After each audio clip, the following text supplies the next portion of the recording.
Bonjour, je m'appelle Hélène Laurenceau et chaque mois je rencontre des personnes qui me racontent la place qu'elles donnent à leur travail dans leur vie. Une dyade, c'est l'ensemble de deux éléments en interaction. Et quand on fait un métier qu'on aime, il n'est pas toujours évident de trouver l'équilibre avec sa vie personnelle. Si en plus ce métier est un métier passion, ça peut être encore plus difficile.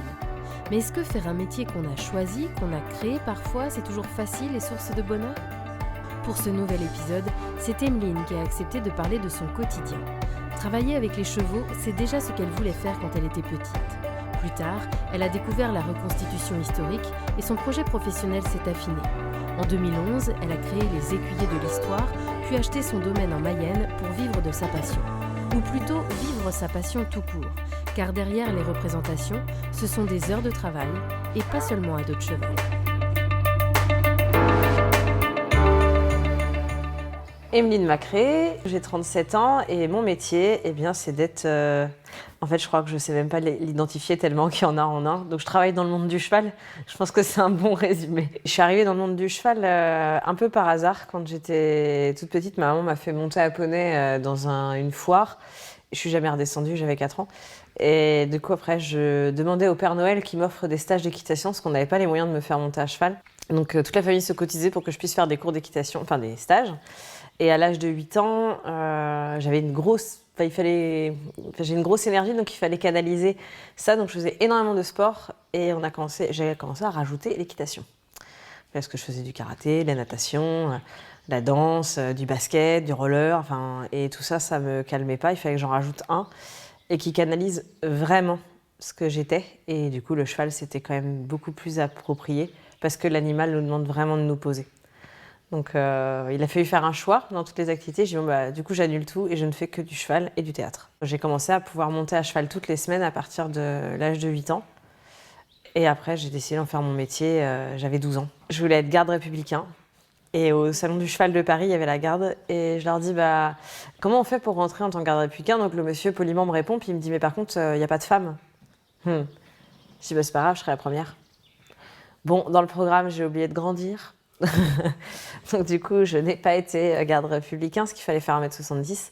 Et donc j'ai orienté mes études dans le monde du cheval. J'ai fait un BEP, un bac professionnel et je suis rentrée dans l'armée de terre. J'étais au centre sportif d'équitation militaire qui est à Fontainebleau. Mon métier, c'était de débourrer les chevaux. Alors je n'étais pas toute seule, évidemment. On était une équipe de 20 personnes. Et avec les évats et les sous-officiers, on faisait ça, du débourrage. Et c'était juste génial. Et en parallèle, j'ai rencontré Michael Sade, avec qui j'ai découvert la reconstitution historique et avec qui j'ai créé le domaine des écuyers. Et les Écuyers de l'Histoire, qui est l'association de spectacles équestres et de reconstitution plutôt. Où là, on parle vraiment de l'équitation de tradition historique militaire française.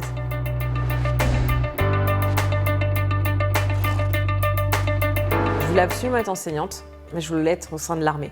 Parce que je voulais de la rigueur, de la discipline. Ça s'est pas fait comme je voulais. Soit je restais dans ce que j'étais, dans le débourrage, et c'était super. Soit sinon, je voulais absolument être enseignante. Ça s'est pas fait. J'ai dit très bien, si au sein de l'institution, ça se fait pas, je le ferai du coup dans le civil. J'ai passé le monitorat. Après, parce que ma maman m'a vraiment beaucoup poussée en me disant un bac c'est bien, un niveau supérieur ce serait mieux. J'ai fait une licence pro à Alençon. Après derrière, je devais être embauchée dans une entreprise, ça s'est pas fait. Parce qu'on a eu la crise de 2009. Donc dans le monde du cheval, au lieu d'embaucher, on a plutôt licencié. Et c'est pas grave. J'ai été bosser en tant que monitrice en Île-de-France, dans différentes écuries. Et là, c'était juste pas pour moi, quoi. C'était la chaîne, c'était horrible, quoi. Pour moi, les gamins, ils étaient 15 par cours. Et quand le patron lui demande comment on fait pour pouvoir enseigner à 15 personnes en même temps, parce que moi, je sais pas faire. Ça rentre même pas. Même si je parle 5 minutes à chaque personne, on est déjà au-delà du cours. Ah non, mais tu t'occupes que de ceux qui sortent en compétition. Pardon, mais l'autre aussi, il paye 20 € son cours, donc à un moment donné, ça coûte déjà extrêmement cher. Et moi, c'est pas comme ça que j'entends l'équitation. Et on faisait rien de qualitatif. C'était du quantitatif, c'était nul. Pour moi, je me reconnaissais pas dans ce métier-là. J'avais envie de transmettre ma passion, j'avais envie de transmettre les valeurs qui allaient autour du cheval. J'avais surtout envie de transmettre le respect du cheval. Donc là, c'était pas possible. Donc je dis, c'est pas grave, ça se fait pas. J'ai eu de très mauvaises expériences avec beaucoup de patrons qui nous faisaient travailler 70 heures par semaine pour nous payer à coups de lance-pierre. Et puis quand on demandait juste un jour de repos pour pouvoir aller, moi, en reconstitution, c'était jamais possible. Je pense que la dernière dans le monde du cheval où elle m'a tuée, je faisais 7h, 19h et elle me sort « Emeline, vous comprenez, vous n'êtes pas assez disponible. » La fille, je lui ai dit, bah quoi, vous voulez que je dorme chez vous aussi? Enfin, à un moment donné, faut arrêter les conneries. Donc là, j'ai dit, c'est bon, tout me gonfle. J'ai dit, alors les heures sup, vous allez me les payer, les dimanches. Ah bah non, c'est pas dans la convention. Ah oui, d'accord, vous me saoulez. Et là, j'ai arrêté de travailler dans le monde du cheval.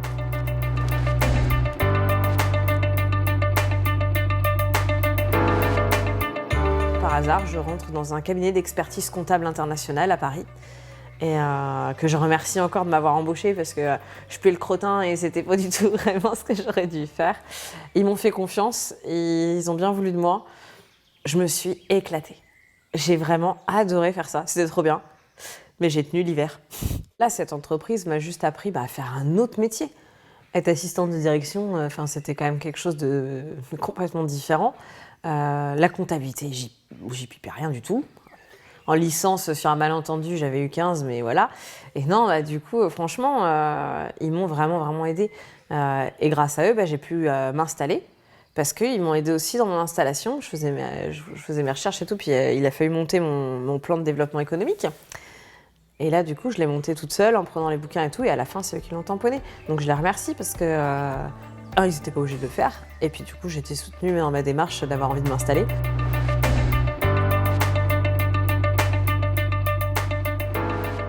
On a créé les Écus l'Histoire en juin 2010 et on a acheté, officiellement on a eu les clés du domaine en octobre 2011. Et le projet il avait été mûri dans ce sens-là, on voulait transmettre ces valeurs-là, les valeurs de la reconstitution historique, donc les valeurs de l'équitation de tradition française avec l'excellence sur les anciens précis. Nous on est plus sur vraiment l'époque du 18e, c'est ce qui nous tient à cœur, et aussi sur le fait de manier les armes à cheval. Grâce à Mickaël qui m'a enseigné ça, qui lui a la faculté de lire un bouquin, de comprendre ce qu'il y a dedans, et de l'appliquer tout de suite et après de pouvoir l'enseigner aux autres.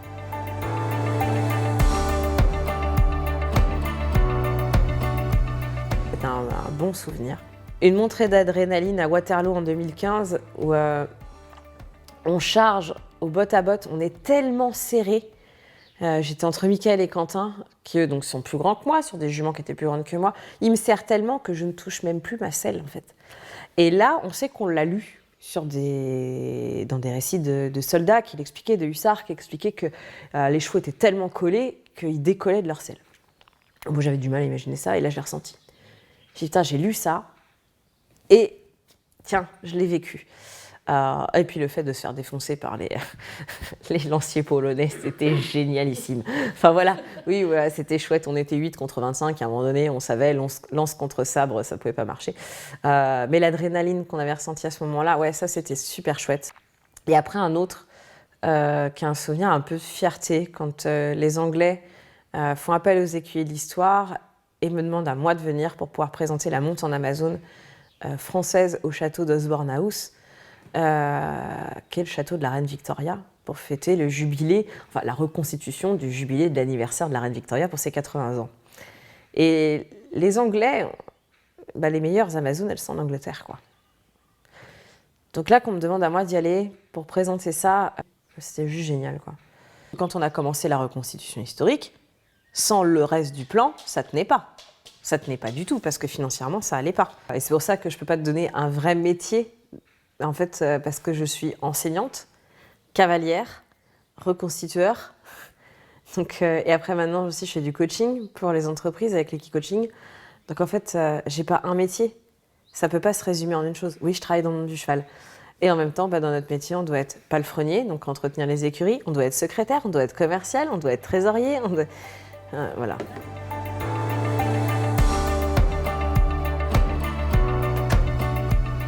Travailler dans le monde du cheval, il ne faut pas croire. Je monte très peu, au final. Monter à cheval, ce n'est même pas un tiers de mon temps. Mais dans notre métier, il y a des choses qui sont absolument pas passionnantes. Et je vais dire qu'il y a 40% de choses dans notre métier qui sont absolument pas passionnantes. Non, 50. Ouais, 50. Ouais. Tout ce qui est l'entretien et tout, moi, ça me gonfle. Moi, faire des travaux, ça me saoule. J'ai pas du tout l'âme d'un bricoleur et c'est une catastrophe. Il faudrait me voir visser. Chaque fois, je fais marrer tout le monde. Si, la peinture, ça va. Je peux bien faire de la lasure. Lasure nettoyer, ça c'est bon. Mais alors, le reste, entretenir les clôtures et tout, ça me gonfle. Mais ça en fait partie. On n'a pas le choix. Et je crois que le pire, c'est de me coller derrière un ordinateur et de me demander de faire des factures.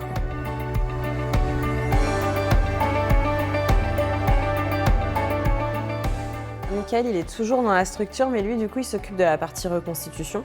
Donc là-dessus, on se dispatche, lui s'occupe de toute la partie organisationnelle. Par contre, c'est moi qui fais tous les contrats, qui fais toute la comptabilité, tout ça.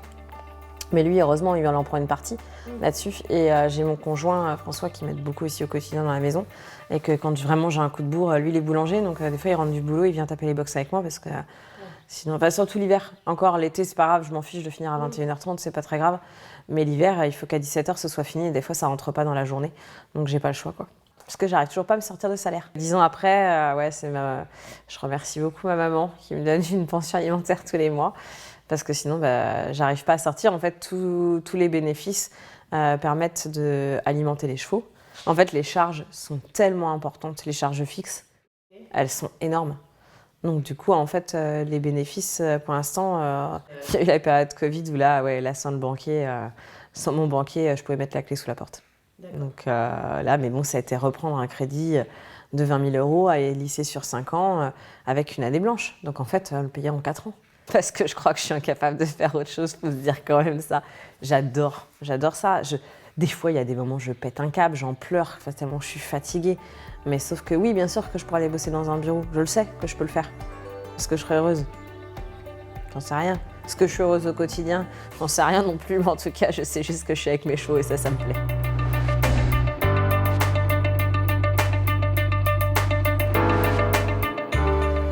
On doit faire gaffe à tout, parce que des fois, une image, c'est une image de quelque chose qui se passe à un instant T, mais ça peut être la seconde où le cheval, il a ouvert la bouche, il a levé la tête. Ok. Ça avait été une photo de mon cheval. J'ai un cheval katak. Il adore ça. Il adore. Donc moi, je suis... en fait, sur la photo, je tiens une lance et j'attaque mon cheval et il y a le cavalier qui est dessus et le cheval, il est en levade, il jette les intérieurs sur moi. Et là, il y a un commentaire sur Internet qui se marque oui, c'est inadmissible de torturer à ce point-là vos chevaux.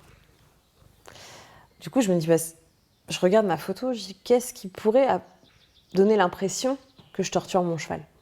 Je me dis peut-être que j'ai pas compris, il y a quelque chose, je me rends pas compte parce que... Donc du coup, je me dis, c'est pas grave, j'ai expliqué à la personne, je dis, écoutez, non, c'est pas de la torture. J'explique à la personne gentiment et en plus en l'invitant à venir aux écuries pour voir à quel point mes chevaux sont torturés, quoi. Voilà, puis j'avais répondu de manière en me disant, c'est bon, les gens peuvent avoir leur point de vue. Oh, la personne, elle s'est enflammée. C'est vrai que c'est dommage, parfois on passe trop de temps en fait à répondre aux messages négatifs plutôt qu'à répondre aux messages positifs, parce qu'on en reçoit plein. Mais malheureusement, on met des années à faire une réputation, et comme ça, elle peut s'en aller, quoi.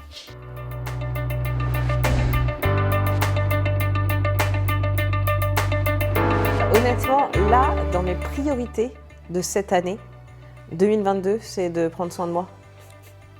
C'est bien, hein, Lafayette, en 10 ans.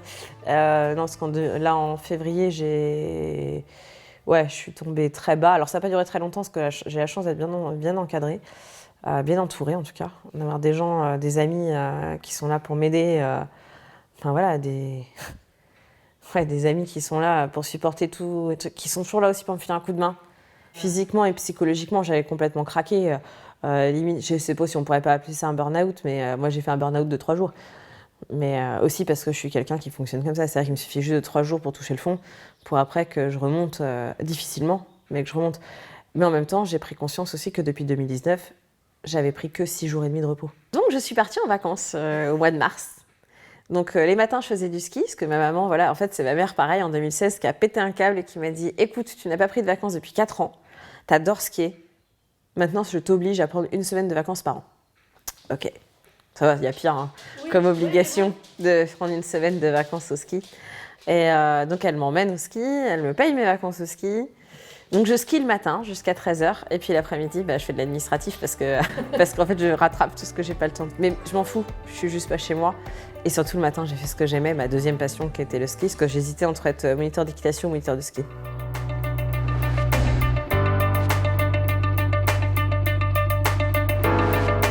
Concrètement, je peux lâcher, mais il faut toujours que je trouve du monde pour me remplacer. Et c'est un budget aussi.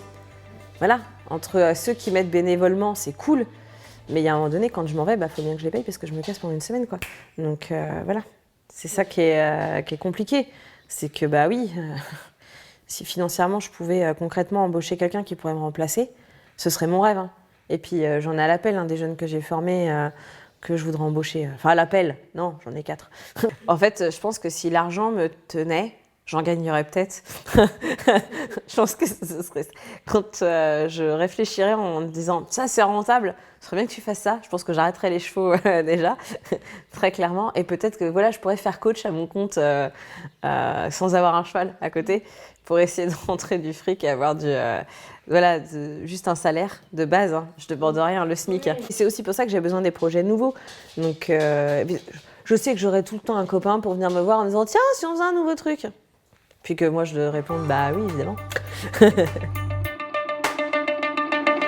Merci pour votre écoute. Rendez-vous le mois prochain pour un nouvel épisode. N'hésitez pas à vous abonner pour être informé de sa sortie. Vous pouvez également suivre Diyad sur les réseaux sociaux et les applications de podcast.